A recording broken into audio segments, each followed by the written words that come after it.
अस्सलाम वालेकुम।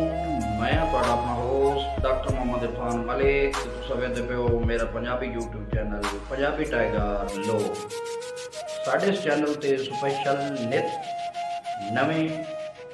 ਦੌੜੇ ਰਿਕਾਰਡ ਹੁੰਦੇ ਹਨ। ਤੁਸੀਂ ਵੀਰਾਂ ਤੁਸੀਂ ਭਾਈਆਂ ਤੁਸੀਂ ਦੋਸਤਾਂ ਦੀ ਸਪੈਸ਼ਲ ਫਰਮਾਇਸ਼ਾਂ ਤੇ ਅੱਜ ਸਾਨੂੰ ਸਪੈਸ਼ਲ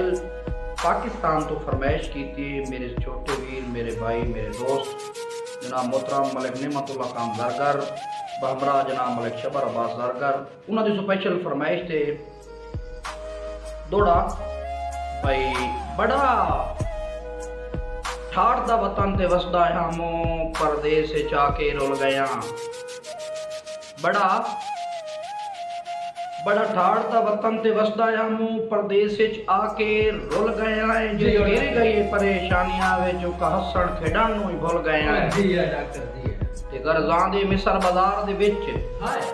सावें अट्टियां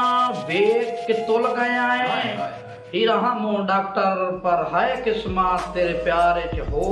भुल गए हैं जी डॉक्टर भाई असां तेरे पिछे दर्द जहान च सटिया है तैं हिक नूं छोड़ न सकियो असां तेरे पिछे दर्द जहान नूं सटिया है तू हिक नूं छोड़ न सकियो मैनू समझ के रिश्ता जिंदगी दा पक्का रिश्ता जोड़ न सकियो ते वड्डा दावेदार हालात दियां ओ वड्डा दावेदार हालात दियां जंजीरां तोड़ न सकियो साडी मौत जनाब नुवारा खा गई उद संगतां छोड़ न सकियो।